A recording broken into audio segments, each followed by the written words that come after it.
Welcome back to Anthem. My god, is this Storm build I'm about to show you incredible. I've been maining Storm for a few days now. I was using Ranger, but through the end game, like when you get very high epic Javelin, so when you get to say 430 power and higher, Ranger just feels a little bit weak. I haven't played with him much lately, so I haven't got all the masterwork components and stuff. He could become a lot stronger, but the Ranger role is to deal large amounts of damage to one enemy, and that for me just isn't holding as much gameplay as I was hoping for. I probably will at some point go back to Ranger and bring more builds, but for now we're using Storm, and I got an ability yesterday in Masterwork, and mixing it with another one. Like, this entire build is based on two abilities, your left bumper and right bumper ones, and together they work like an absolute dream. I could make this build even better if I had the right inscriptions on my gear. So in our forge, you can see that my power level is 459. With maxed out Masterworks, it goes up to 495. And the only legendary I have at the moment I found the other day was the Elemental Rage. The inscriptions aren't really good for my build. Although the buff is hitting elite enemies increases all elemental damage by 5% for 10 seconds. Not just that, but with this build you don't really use the weapons, so they're not completely irrelevant. Obviously they help out a little bit, especially if you take a look at my Thunderbolt, the bottom right inscription, gear plus 20% speed. One thing I found out the other day, I'm very thankful the person left the comment. If you look next to the inscriptions, you'll either see a little javelin symbol, or like a gear cog, whatever you want to call it. The cog one means that that inscription is for that specific item. So on the Thunderbolt, I've got weapon minus 20% recoil when you're aiming down your sights. That is just for the Thunderbolt. The Javelin means that it's for your entire suit. So the weapon plus 13% ammo works for both my guns. The gear plus 20% speed works for every bit of gear I have. The best thing about these abilities that I've found so far is my left bumper is a primer, my right bumper is a detonator, so they work very well together. Because we all know how strong combos can be,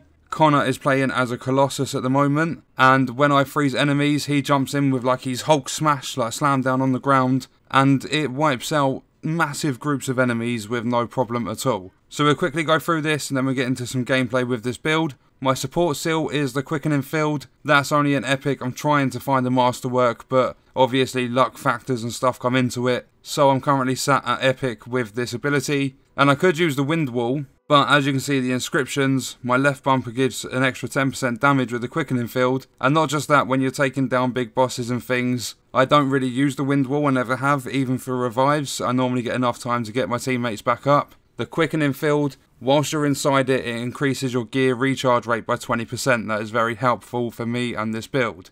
So now we're going to go to the focus seal. This is one of the abilities, the black ice. This is my right bumper, so it's my detonator. It's the upgraded glacial spear. The combo effect is chained, and defeating an enemy freezes others nearby. So when I use my right bumper, if I defeat that enemy that I'm aiming at, all surrounding enemies will become frozen. This also increases my left bumper by 8% damage. It gives me extra ammo in my marksman rifle, so the Thunderbolt comes with more ammo. It increases my force by 13% for everything on the suit, and it increases my support luck by 20%. Then if we take a look at the blast seal, I'm using Hailstorm's Renewal, which is the upgraded Ice Blast. It hurls chunks of ice. The buff on this one, or the passive, I don't know what people are calling it, I've been calling it a perk. Defeating an enemy from above instantly restores 75% shield energy. So if my shields are low, I use my left bumper. If I defeat an enemy with it, I get 75% of my shield back. That is very handy. The inscriptions aren't amazing. I've got ice plus 1% damage, repair plus 18% drop rate, 13% force, and extra assault rifle ammo. I don't have an assault rifle on this class. And it doesn't actually say that Hailstorm's Renewal is a primer, but it definitely is. And I didn't show you this, I showed you the Thunderbolt, but you've seen that before. The Avenging Herald, I did a video on this because a guy that I've been watching a lot lately, Mtashed, he's using this gun, and it could be good for other classes, but I would only really use it on a Storm. Because the perk is Raptor's Deadeye, hovering increases the weapon damage by 200%. This gives me gear speed 10%, critical damage 6%, and that's across everything on my Javelin. LMG ammo, which I don't use, and sniper ammo again, that I don't use. The critical helps, the gear speed helps a little bit, and that damage, like you can see the base damage is 1044, so that gets tripled, that goes up to like 3000 per hit, the crits are worth even more, and it seems so far with this gun, the closer you are to the enemy, the more damage it deals. When I'm in the Tyrant Mine Stronghold on GM1,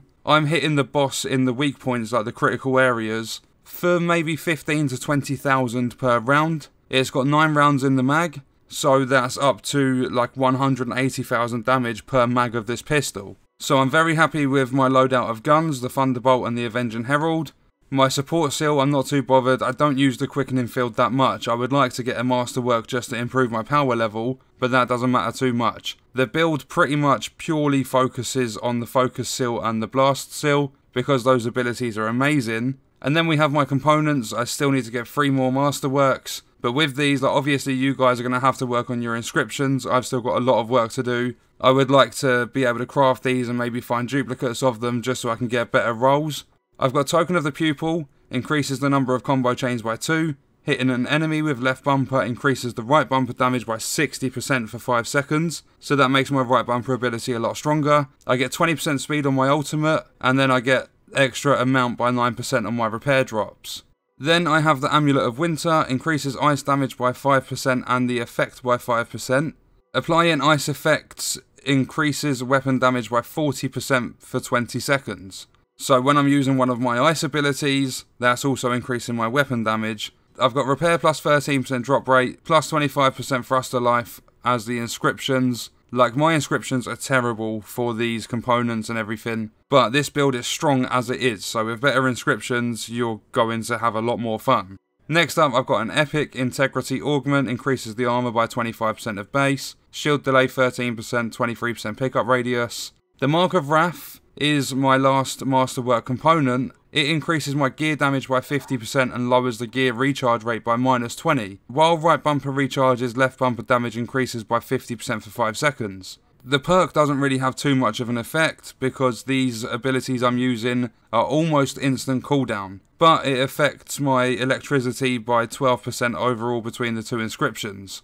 And a lot of you are going to be like, well, you could get pretty much instant cooldowns if you take that off because it lowers your gear recharge rate. But if we quickly look at this one, it increases my right bumper plus 15% damage, left bumper 23% damage, and it increases my javelin shields by a large amount. This is probably the best component on this build, just because of the inscriptions I've got with it. And then because of what I've just said about the Mark of Wrath lowering the recharge rate, this Elemental Empowerment increases the gear recharge rate by 50% and lowers the damage by 20%. So I could take one of those off and lose that 20% reduction, but by having them both on, they lower damage and recharge rate by 20%, but because they're both on, they increase the recharge rate and damage by 50%. So take those 20% off, both recharge rate and damage is boosted by 30%. Then the inscriptions, again, are terrible. Well, they're not that bad on this one. The overheat has 10% less delay, and my thruster life is improved by 13%. So that's pretty much all there is to it on this build. We're now going to get into some gameplay so that you can see it in play, and so far this is my favourite build on this game. So we're going to jump into a quick play mission. I feel these are the best to showcase the builds because there's definitely enemies, I don't have to travel too far, and there's an objective, so I've got the chance of grabbing more gear from these videos too. We're going to be playing on GM1, and I know a lot of you aren't going to be focusing on Grandmaster difficulty. At the moment, you're not too bothered about Masterworks and stuff, but on Grandmaster, I'm going to show you how well this build performs. Okay, so there's turrets here. I don't want to die straight away. And I don't actually know where my team are, but if we left bumper, the turret's now frozen, then right bumper, you deal combo damage, and is very strong. Then left bumper's back, so we freeze it again. Right bumper to deal the damage, and you can see just how quick these are coming off cooldown. I'm actually going to go down because of that turret behind. But you can see what I mean on this build. Like, your left bumper, you fire it, you freeze the enemies. Your right bumper, you deal the damage, you get the kill, which also freezes enemies in the surrounding area. And then when your right bumper's done, you have to wait like a second or something till your left bumper's done. And that's why I said the inscriptions are going to make this build even better. If you can manage to get inscriptions that increase the speed of the cooldowns on the left and right bumper, they will be pretty much instant. And if you don't mind having reduced damage, you'll get the extra 20% recharge speed if you take, I can't remember the name of it, but it was one of my masterwork components that increases damage by 50% and reduces recharge rate by 20.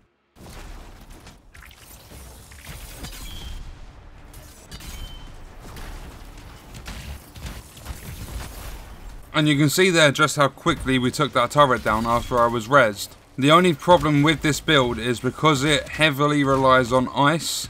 If you have a Colossus, like say you're doing a stronghold, and you have a Colossus come in, and he's got a fire build, then fire overpowers ice and it removes all of the effects. So you kind of need to balance things out and hope and pray that your team don't have fire effects. So we've all seen the Thunderbolt. If we get the Avenging Herald out, it's 1000 for a hit. I don't know why, it seems broken, this gun, because sometimes it'll do the base damage and then sometimes I'm hovering, I should be getting a 200% damage increase, but some of the time it just doesn't work. I don't know if I'm doing something wrong or if the gun's just got a little bit of a bug. Like you can see there, it's gone back to 3000 damage. And then with the weak point crit hit, it's just even stronger. Like if we can try and get a crit on this guy, there we go, 9100 crit. Nearly 7000 crits, and they were consistent.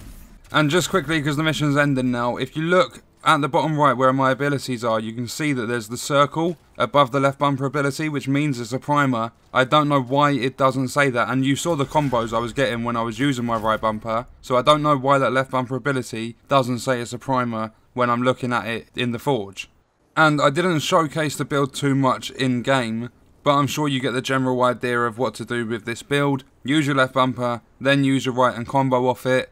By the time you're done using your right bumper, your left bumper will almost be ready to use again. And obviously you can use weapons, you can switch up the build, do whatever you want with it. But for me, this has been the most fun and probably the strongest build I've used. And because I've got a connection problem with searching for a server, I'm going to wrap the video up there. Let me know in the comments if you use Storm, what you're using. Do you find that there's other builds that are better? And maybe once I get some more masterworks, we'll check out some other builds. But I will be back soon with more builds for different javelins and stuff. I'm currently working on Storm, but I will probably at some point very soon switch up and try a different javelin. I hope you enjoyed this video. Thank you for watching.